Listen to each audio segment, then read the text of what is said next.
వినండి. AD 312లో ఒక సంఘటన జరిగింది. ఆ సంఘటన జరిగినది ఎవరంటే కాన్స్టాంటిన్ చక్రవర్తి. ఎవరండి? కాన్స్టాంటిన్. కొంచెం చెప్పండి. కాన్స్టాంటిన్ ఏంటండి మీరు కొంచెం డల్గా చెప్తున్నారు? కాన్స్టాంటిన్ చక్రవర్తి అంటే చక్రవర్తి అంటే ఆస్కారం లేదు, కానీ ఫస్ట్ అతను రాజు. అంటే రాజుగా ఉన్న కాన్స్టాంటిన్ చక్రవర్తి ఆయన వేరే దేశం వారితో యుద్ధానికి వెళ్ళినప్పుడు ఈ యొక్క రాజుగారు ఏమిటంటే యుద్ధంలో విజయము చూడలేకపోతున్నాడు. విజయము చూడలేనప్పుడు తను ఏంటంటే చాలా మంది వెళ్ళారు, కానీ వాళ్ళు ఓడిపోయి మరలా వెనక్కి వచ్చారు. వెనక్కి వచ్చినప్పుడు యొక్క రాజుగారు ఆ రాజుగారు అన్యుడే. తను ఏంటంటే రాత్రి పూట ఒక కళ వచ్చింది. ఆ కళ ఏమిటంటే, ఇదిగో తెల్లటి వస్త్రం మీద నువ్వు జెండా గుర్తేసుకొని నువ్వు యుద్ధానికి వెళ్ళి నువ్వు విజయం చూస్తావని చెప్పడం అనేది జరిగింది.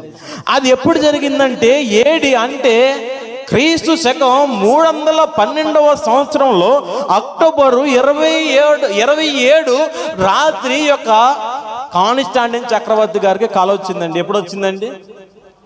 ఏడి అంటే క్రీస్తు శకం 312వ సంవత్సరంలో అక్టోబర్ 27వ తారీఖు రాత్రి కాన్స్టాంటిన్ చక్రవర్తి గారికి కల వచ్చింది. ఇదిగో నువ్వేం చేస్తావంటే ఈ యొక్క సిలువ గుర్తు చేసుకొని నువ్వు యుద్ధానికి వెళ్తే కనుక నువ్వు ఖచ్చితంగా నువ్వు విజయం చూస్తావని ఆ కళ వచ్చినప్పుడు ఈ యొక్క రాజు చేసిన పని ఏమిటంటే, ఇంక తెల్లవారి లేచిపోయి 28వ తారీఖు ఉదయాన్నే ఇక ఏ కళ వచ్చిందో ఆ కళ ప్రకారము తను ఏం చేశాడండి?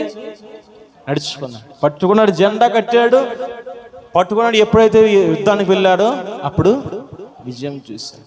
ఒకటే నేను చెప్పే మాట ఏమిటంటే, మొదటి శతాబ్దం అంటే ఎన్ని సంవత్సరాలండి?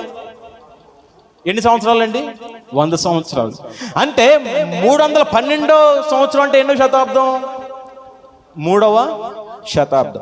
అంటే మొదటి శతాబ్దంలో మాట మీరు వింటారా? 3వ శతాబ్దం మాట వింటారా మీరు? ఒకే మాట మీరే తెలియజేసుకోండి. లేదా దేవుడు చెప్పిన మాట మీరు అంగీకరిస్తారా? లేదా కాన్స్టాంటిన్ ఆచరించిన సిద్ధాంతం మీరు ఆచరిస్తారా?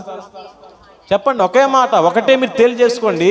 మీరు నమ్మకపోతే మీరు గూగుల్ మనందరికీ సదుపాయం ఉంది, ప్రతి ఒక్కరి దగ్గర టచ్ ఫోన్ ఉంది కాబట్టి మీరు కాన్స్టాంటిన్ చక్రవర్తి హిస్టరీ అని కొడితే ఖచ్చితంగా మీకు వస్తుంది. లేదు ఈ యొక్క సిలువ గురించి మీకు కావాలంటే మీరు కాన్స్టాంటిన్ చక్రవర్తి ఫ్లాగ్ లాబ్రమ్ అని కొట్టండి. LABRAM లాబ్రమ్ అని కొడితే కనుక ఖచ్చితంగా ఈ యొక్క ఫ్లాగ్ అంటే ఈ యొక్క జెండా గురించే అక్కడ జరిగిన హిస్టరీ మీకు ఖచ్చితంగా కొంత క్లుప్తంగా మీకు వస్తుంది.